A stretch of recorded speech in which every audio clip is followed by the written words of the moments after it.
Hello, everyone, and welcome to English Pod. My name is Marco. My name is Catherine, and today we have a very technical, very advanced lesson for you.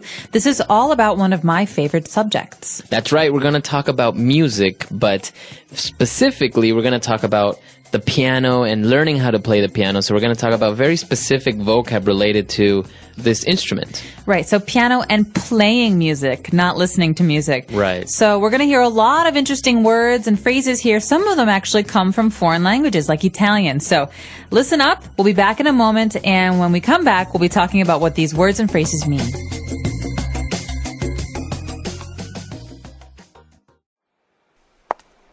Hi, Cody. How did practicing go this week?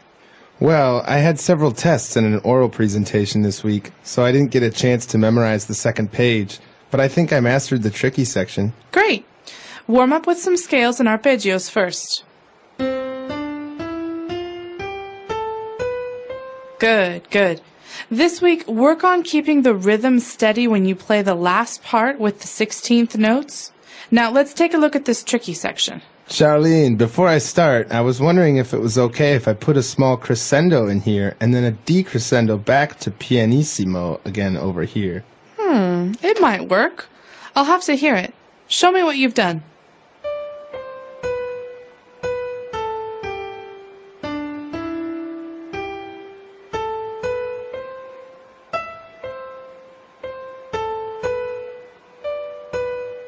Not bad.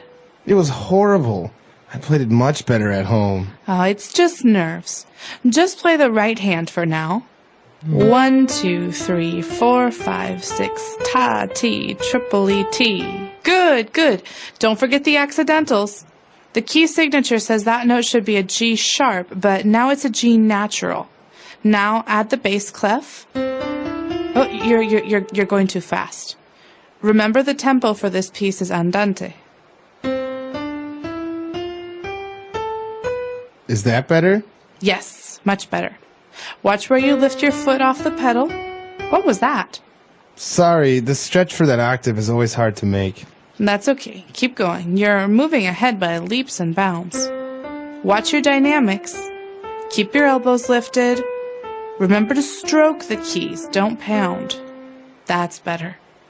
Remember that as a pianist or any other musician, your technique will be what separates you from the pack just as much or as more so as your musicianship.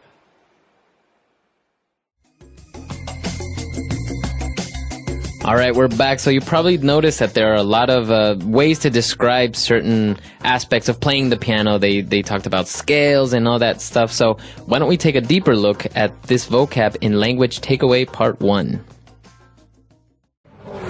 Language takeaway.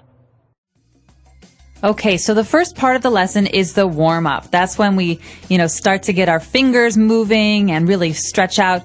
This is an important part of any musician's routine because it's also a way to practice some very basic, very fundamental things. For the first of which is a scale. Okay, so actually Cody started warming up with some scales. So what exactly are scales? Well, basically, there are different musical notes. Some people know them as do, re, mi, fa, sol, la, ti, do. Some people call them C, D, E, F, G, A, B, C. But each of those and many others have scales, so that's 8 notes together. Okay. So basically, when you're playing scales, you're just playing a sequence of these 8 notes. Right, going up or down. Okay, to warm up. And what about an arpeggio? I think this is Italian, right? Definitely. Arpeggio is another kind of warm-up where you're not playing every single note, you're playing some notes in a scale. All right, so da-da-da-da-da-da-da. Okay. That's an arpeggio. Okay, very good. So, and as you said, these are usually for warm-ups, right? Yeah, they're also very important because they come into play later when you're talking about the key that a song or piece of music is in. So this helps you memorize the key that some music is in. Okay, very good.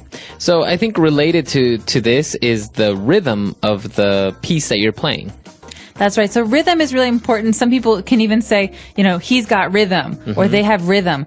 It's a way to describe the beat of a kind of music. So sometimes it has to do with how fast or how slow something is. Other times it has to do with the way that the notes work together. For example, a steady beat would be 1, 2, 3, 4. 1, 2, 3, 4. This is a complicated beat. It goes ta, ti, tripoli, ta, ti, tripoli. So this is a very difficult kind of rhythm. Okay, so the rhythm is just it gives you the how fast, how slow it is, and I guess if you can take a look at notes and you can play it in many different rhythms, but not necessarily they're going to sound correct. Right. And actually, it's interesting. In English, we also have a group of instruments that are called rhythm instruments. So this would be like the drums. Okay, so it gives the beat. Yes. Very good. And, well, moving on, I think some other Italian words popped up in here when they talked about crescendo and decrescendo. Right. So crescendo is when something becomes louder. So I can make a crescendo, right? But a decrescendo, de in Italian, just like in English, means it's the opposite. So it means it's getting really softer. Okay. And what about pianissimo? Pianissimo is basically an indication. It also comes from Italian. It's an indication that a player, a musician, should play something very, very, very quietly. Okay. It's almost like a whisper. Okay, so all these three words have to do with the volume of, or how loud or not so loud you play the instrument. That's right. Okay, very good. And well, moving on now, we talk about accidentals. Okay, this is important. Remember earlier we were talking about scales. Well, for example, the G scale has one sharp. So that's an F sharp. So if I'm playing it on the piano, there are 7 white keys and 1 black key. Okay, so actually here they mention G sharp and then something like G natural. All this, just like for everyone that's out there, is complete Chinese to me. I have no idea what this is all about. So you have the accidentals and G sharp, and you're describing something about sharpness with accidentals. That's right. So basically, if you look at a piano, you have white keys. Right. Those are naturals. They don't have a sharp or a flat. Okay. The sharps and flats are actually played on the black keys. Usually, it's a half step from a normal note. So G, it's a half step. Okay. We're talking about different keys. So if something is in the key of G, and all of you music people know what this is, key of G, there's one accidental. What's the accidental? It's always F sharp. And so an accidental means a sharp or a flat in that key. Okay, and when we talk about sharps on the piano, they're basically the black keys. Yes, well, sharps and flats can both be black keys. Okay, very good. And, well, apart from accidentals and G sharp, G natural, the teacher also talked about a bass clef. Okay, this is important for people who play lower instruments like the bass, the upright bass, that big one, or people who play the piano, obviously. This represents a way of writing the lower notes. Okay. Okay, so you see the lines, those 5 lines on paper, and people write the notes. Well, sometimes they're for higher instruments, the flute or the trumpet, but sometimes when they're for lower instruments, like the left hand of a piano or for the upright bass, you have to write it in a special register, a special part of the sound kind of continuum, and that's the treble. That's the bass clef. Okay. So basically, if anyone has ever seen piano notes, it tells you what to play with your left hand and your right hand. So I imagine the bass clef will be everything that's on your left hand, because that sounds like deeper, graver, right? Yeah, it's lower. So it's lower on the scale instead of like up high, up here, where it's on the treble clef. All right. So the opposite would be the treble clef. That's right. The treble clef is up higher. It's most other instruments like the trumpet. The bass clef is for lower instruments, and it just means that the way that you read the music on the page is a little bit different. Okay, very good. And, well, we also got into things like tempo, and the piece, it was described as andante. Andante. This is a very Italian word. Okay, so andante means that something is played slowly. Okay. So, apart from andante, so it's a style or a tempo. I guess tempo is the speed of which is played, right? That's right. But you're right to say that it's also a style, because in many symphonies, for example, there's a movement, a part of the symphony that's called the andante. And that's when everything starts to get slow and serious or pretty. And I've heard, I don't know, in piano I've heard of something called staccato. And I think this is also related to tempo, right? Staccato is the way that you play something. Mm-hmm. So instead of having these long, pretty notes, you're playing them like this. No, they're very, very sharp. Da-da-da-da-da-da. Right, like a machine gun. Okay, but it's not related to the tempo. It's No. kind of more just like the way that you press the keys. Exactly. It's a style for playing. Okay. All right, well, the teacher also told the student to be careful where they lift the foot off the pedal, and the student said, I'm just so sorry. The stretch for that octave is always hard to make. Okay, so an octave is really, really important in music. Like we were talking about earlier with a scale is 8 notes. Well, the root, the place the word octave comes from is the number 8, like an octagon. Right.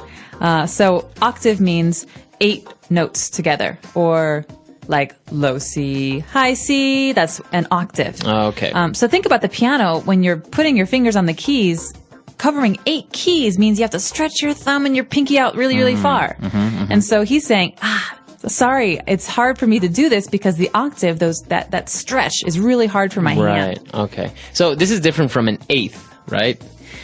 Well, it depends. Are you talking about eighth note? I don't know, because it just came into my mind. Because an octave is 8, and an eighth note is it different? I imagine. Yeah. Well, you heard in the dialogue 16th note, eighth note. That's actually talking about the length of a note, how long you hold it. Okay. So basically, you're saying it's the way you measure the music. It can have 4 count or 3 count, but you divide that into pieces. It's like a pie in math where you divide it into pieces. So if it's a 16th note or an 8th note, that's the length based on the kind of music you're playing. So I imagine 16th note is shorter than 8th. Yes. Okay. At least I got that one right. And 32nd note is shorter than a 16th note. Wow, you have all the way up to 32nd. 64th note is shorter than Okay. It gets very complicated, very mathy. All right. And towards the end, the teacher recommended for Cody to watch his dynamics. What does she mean with watch your dynamics? I used to get this all the time in music. So you're concentrating on your music, you're playing, you're getting the notes, and Cody is stretching his hands. The octaves are so far away, and he forgets to play it loud or soft. Oh, okay. Because on the page it says, like we heard earlier, decrescendo. So get much, much softer. So Cody completely forgot. He's not listening. He's not reading the page and seeing what it says about the volume of the music. So basically, the dynamics are like the instructions of how loud to play it or not so loud. Exactly. So does it say pianissimo or the opposite? Does it say forte? And it'll actually say this on the notes. Yes. In forte, it'll say that. Forte, or sometimes just F. Oh, okay. So P is piano. That means, like we said earlier, quiet. Pianissimo is PPP. It's very, very quiet. F is forte, loud. Okay, so I think, if anyone out there plays an instrument, you can relate and you can maybe know about these things that you may know it in your original language. I know many people who play musical instruments and don't really know the technical words in their original language. I mean, things like andante and pianissimo, things like this, I think are universal, right? They're used in whatever language. Exactly. Very, very widely used. But things like the accidentals or bass clef or scales and stuff like that, I think it's obviously in different languages. For example, you know Italian, like scales or accidentals, they're different. They're different, right? Yeah, they're different. All of the other words. So the instructions on the page, because music is shared all over the world, the instructions on the page are almost always in Italian, so piano, andante, or they're in German. Oh, really? Some music. But everything else, scales, octaves, these are all in your native language. And so they're very, very important to study if you want to play, and I think very, very useful if you want to study an instrument. Yeah, of course. I think it's also very a good idea to just have a general knowledge about these things because, sometimes it's nice to know a little bit about it, and maybe if a friend is talking about music, you can maybe understand a little bit more about what it's like, or if you see music, a sheet of music, you can now more or less know what's going on with all those drawings and little scribbles there. Absolutely. And if you have any questions, of course, you're welcome to come to our website and ask or share your experiences, as Marco has just said. So please come to englishpod.com. We hope to see you there. All right. We'll see you guys next time. Bye. Bye.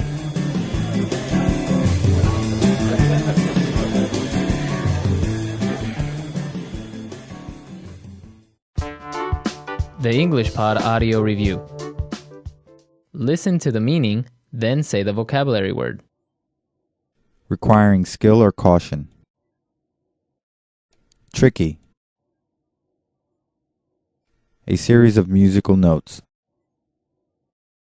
Scale. The speed at which a musical piece is played.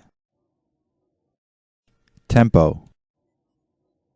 Very quickly. By leaps and bounds. The skill of performing music. Musicianship. A specific musical tone. Note. Changes in how loudly a piece of music is played. Dynamics. A button to press with fingers to produce sounds. Key. Let's try that faster. Changes in how loudly a piece of music is played. Dynamics. Requiring skill or caution. Tricky. The speed at which a musical piece is played. Tempo. Very quickly. By leaps and bounds. A series of musical notes. Scale. A button to press with fingers to produce sounds. Key. The skill of performing music. Musicianship. A specific musical tone. Note. Now say the word and hear it in a sentence. Note.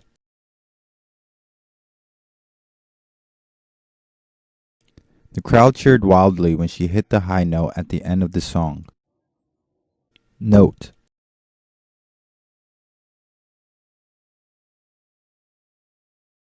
This tune represents a fluttering butterfly, so the note should be played lightly and fluidly. Note.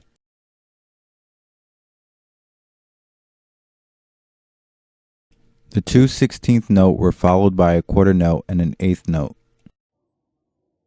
Tempo.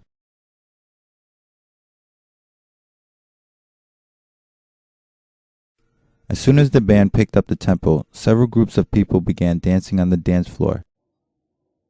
Tempo.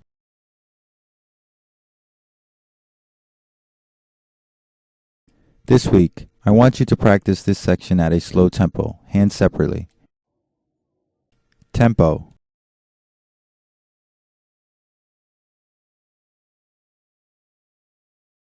There are no markings indicating the tempo in this piece, but I think it sounds best when played andante.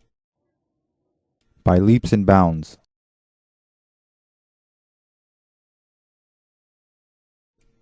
Your musicianship has been improving by leaps and bounds recently.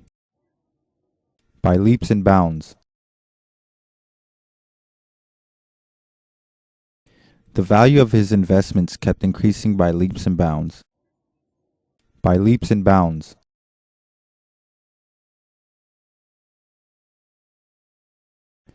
The construction work on the new apartment complex was advancing by leaps and bounds. Dynamics.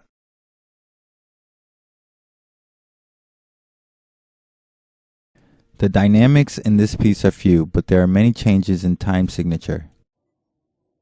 Dynamics.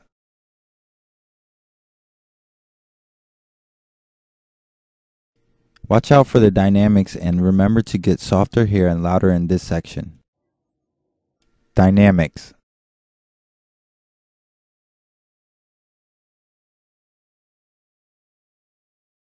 Sometimes when I play a piece of music, I ignore the marked dynamics and play it the way I feel it should be played instead. Key. The piano has black keys and white keys. Key.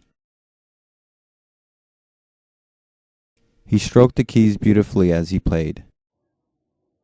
Key.